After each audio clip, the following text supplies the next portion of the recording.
amin'ny fifaliana tokoa ry havana no hiara-pananareo afaka miaraka mivavaka toy izao itsika ny teny fanevana petraky ny sympathie moa anatin'izao fankalazany ny fahatelopolo taona an'izao dia ny hoe teny nomen'Andriamanitra ny Gideona hoe mandehana amin'izao herinao zao vonjeo ny zanak'Israely amin'ny tanan'ny Midianina tsy efa naniraka anaova aho ry Gideona zanak'Israely zany tamin'izany fotoan'izany dia tao anatin'ny fahoriana lalina dia lalina dia lalina maizina tamin'ny mihitsy ny tany aman-danitra satria nandritra ny 7 taona dia nigianja ny Midianina ny Amalekita araka filazana hoe zanaky ny atsinanana ray manontolo dia nangeja ny zanak'Israely natson'Andriamanitra zany Gideona hoe Gideona ndana ojeo ny zanak'Israely eo an-tanan'ireo Midianina ireo sirik'Andriamanitra ny sampana tily sy mpanazava mba ho tahaka ny Gideona kristianina mahiry mpanazava tena maninona mpanazava ary tsy ny sampana tily sy mpanazava ihany fa itsika rehetrarehetra kristianina matanjaka kristianina mahiry kristianina mpanazava kristianina mpitily mpitsilo ny maizimaizina dia mandositra amin'ny maizina tonga ny mazava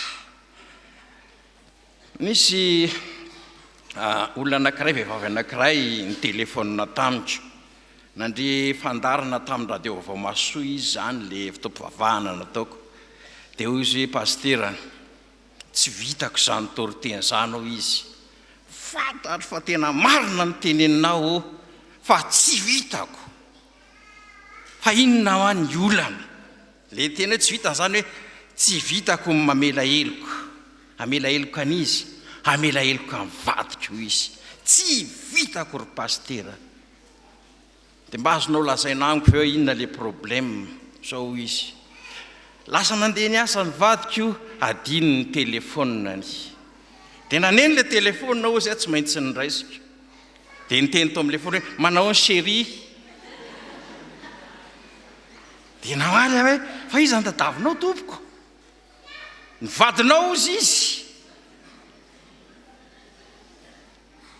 tena kepoka tanteraka fa za le olona moa tsy fantatra zany fa satria telefôna za vadiko zany tena olo tsy ngolombola ao am-piangonana mpandamina raharaha ao am-piangonana dia kolona tena mahafatrapo za mpiandro izy fa tsy vitako mamela heloko azy ry pastera ho izy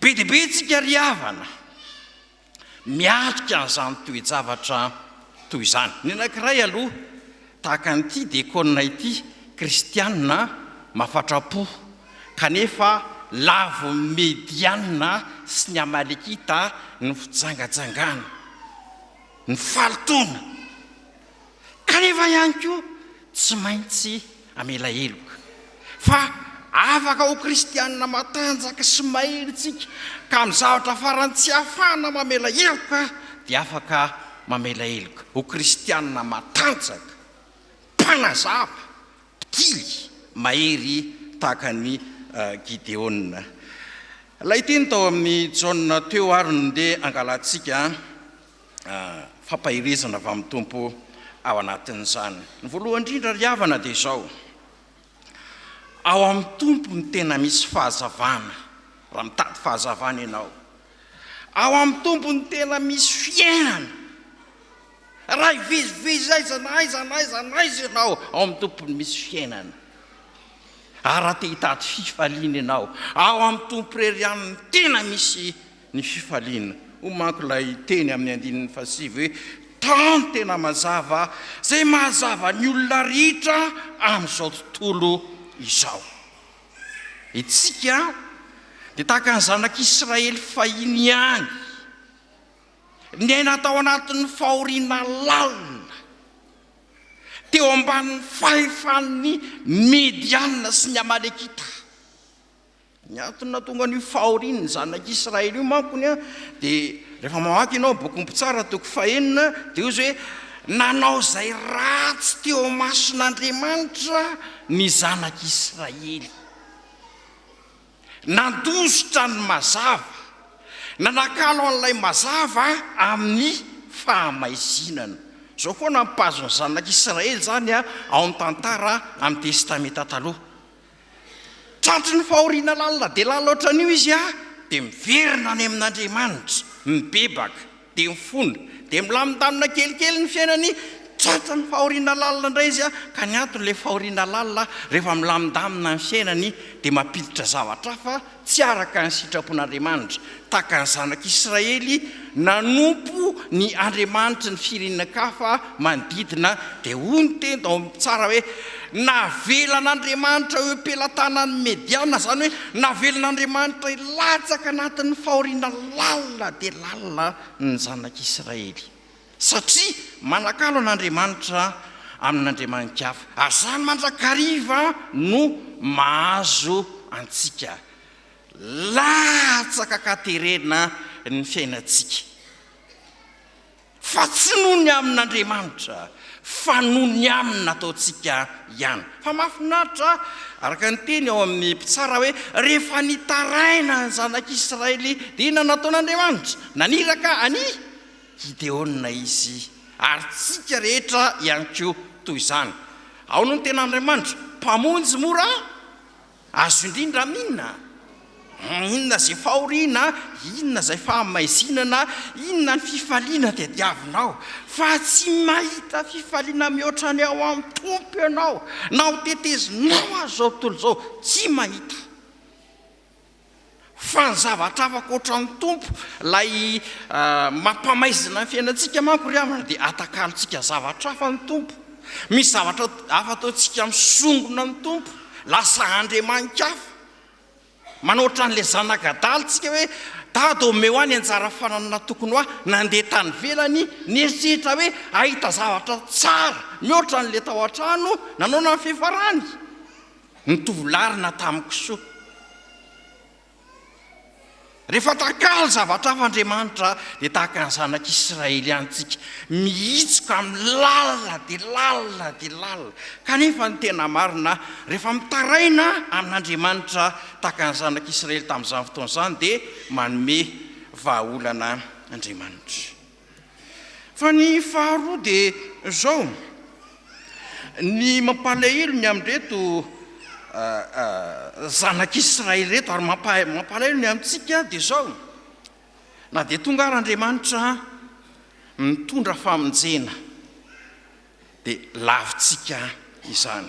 Homako ilay teny andininy fahafolo hoe teo amin'izao tontolo izao izy, ary izy nanaovana an'izao tontolo izao, nefa izao tontolo izao tsy nalala azy.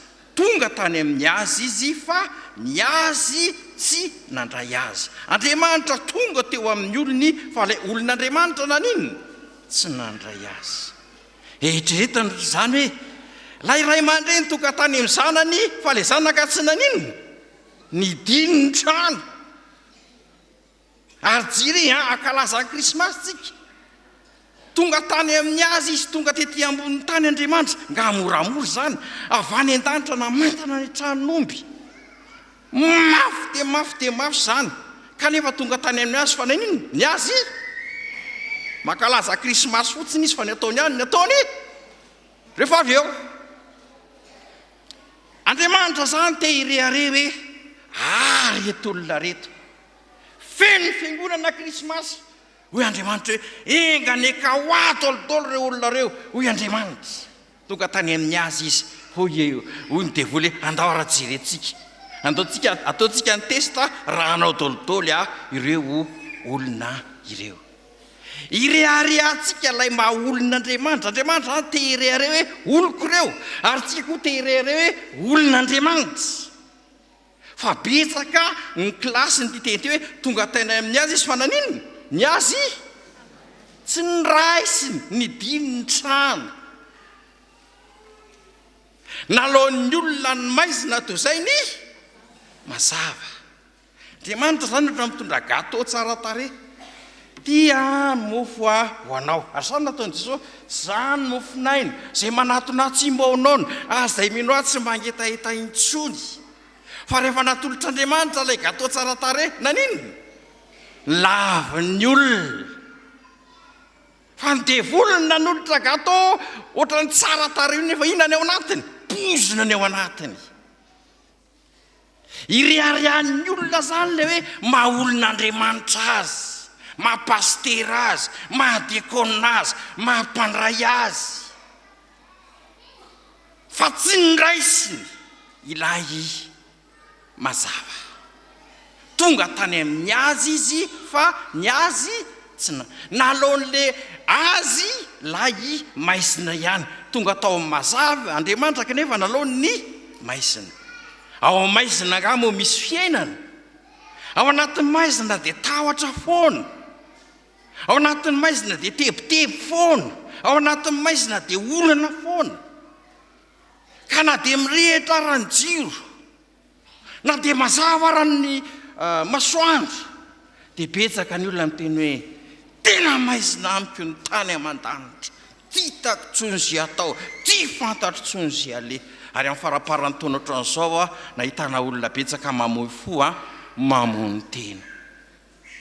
Ka ona moa atongavany vahaolana ao amin'ny fiainanao raha tonga tao aminao lay tonga tao amin'Andriamanitra kanefa nilavinao izy, tonga tany amin'ny azy izy fa ny azy tsy. Nandray zany ny olona ohatran'ity lampe de poche ity. Ty zany natao hoe mpanazava. Mpanazava. Fa zao mpanazava tsisy pile. Dia mazava risa tsy mazava? Tsara dia. Fa saingy tsisy pile. Tsy nandray azy. Tsy nandray azy. Fa tsotra kely le izy.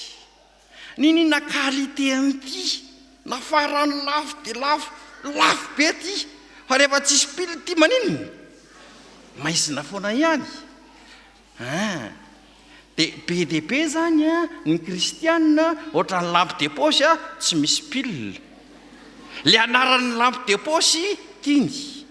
Le anarana mpanompon'Andriamanitra tiany. Le anarana mpanazava stily tiany. Marary mihitsy izy tsy lany diakona sy ny sisa rehetrarehetra. Tiany le anarana hoe mpanompon'Andriamanitra saingy tsy nandray azy izy. Tsy nandray azy izy. Ty ve dia afaka azava fotsiny amin'izao? Tsy afaka azava io. Ry havana. Dia mampalahelo ny fiangonantsika. Raha ny eritreritsika tato ato tsy hoe ny hevitsikema ihany.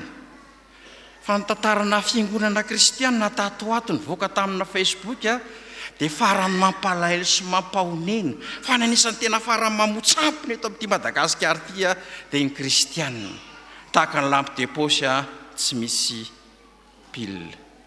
Tsy nandray azy. Ary tsy mpanazava fa lasa inona ny contraire amin'ny mpanazava? Kristianina mpanamaizina. Any amin'ny fitondram-panjakana isa tokony ihany kristianina mpanamaizina, mpanao kolikoly, mpangalatra. Atra ty amin'ny farany ambany kristianina mpanamaizina satria tonga tany amin'ny azy izy fa ny azy tsy nandray azy. Rehefa maka nareo ohatra ao amin'ny Apokalipsy toko 3 dia nisy karazam-piangonana ohatran'izany, ny fiangonana tao Laodikia. Fiangonana tao Laodikia dia nitenen'ny Tompo hoe sady tsy tena mangatsiaka no tsy tena mafana fa maninona? Matimaty. Ty lazaina hoe lampe de poche nefa maninona? Tsy manazava. Kristianina matimaty. Ary io fiangonana tao Laodikia dia ny hevitena ho tena mpanazava, ny hevitena tena manana maizy azy. Ndao ny jerentsika Apokalipsy toko 3 andininy fa 9. Fa satria matimaty ianao ka tsy mafana mangatsiaka dia efa alohan'ny vavaka fa hoy ianao. Ao no izy Manakarena aho, efa niary fananana be aho, tsy manan-java-mahory aho, fiangonana malaza aho sy ny sisa. Fijerinao ny tenanao zay fa maninona lampe de poche tsisy pile de ozony tompo io ambany io kanjo maninona tsy fantatrao fa ianao lay ory mahantsy malahelo jampa mitanjaka ampahorin'ny mediana ampahorin'ny amalekita andevoziny satana maisina ny fiainana. Ary raha mbola maky an'io taratasy androdiko dia jereo tsara normal ve zany hoe Jesosy mandondona any ambaravarany fiangonana any ivelan'ny fiangonana mandondona nefa ny anaran'ilay fiangonana atao ino fiangonany Jesosy Kristy fa le pila aiza any ivelany mandondona alao ahiditra fa le adekona sy pastera atao anatiny idiny mafy be le varavarana zay tianay atao ihany nataonay fa soiafa tsy niala tao ambaravarany hoe alao arehitra ampidiry le pila. Dia hitantsika lay teny teo nandiny 12 mahafinaritra tsy hoe izy rehetra ny nandazy fa ahoana kosa le andiny 12 fa zay rehetra fa zay nandray azy dia naninona nomena hery ho tonga zanak'Andriamanitra dia zay mino ny anarany tsotra kely fotsiny le izy nampidirina le pile zay rehetra nandray azy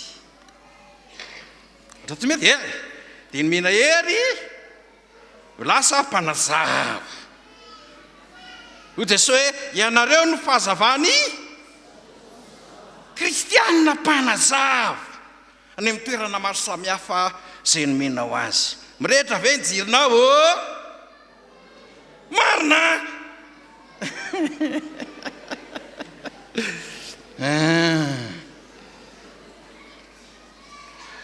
fa be dia be tsy nandray azy fa faly fotsiny ny dokam-barotra hoe lampe de poche mpanazava tsara tare tekona mahafinaritra be kanjo misy ny sasany ohatran'le vadin'le ramatony tratra tapoka tamin'ny telefônina ary ny tantara pastera fa ela be izy io niaraka taminy fa za tsy nalala mihitsy rehefa tsy manao servisy atao am-piangonana izy lady mandeha makany zanatoky ary nylehare satria ny olona mandoka hoe tena vadinao tena tsisy ohatran'io tena mpanompon'Andriamanitra mahafana fo kanjo lampe de poche maninona tsisy pile nitoy an'izay toroteny zay amin'ny fidirana faharoa dia tongava amin'ny fidirana faharoa azy raha tiandray azy ianao dia ataontsika araka hitsangana hivavaka apiditra ny tompo abotsika.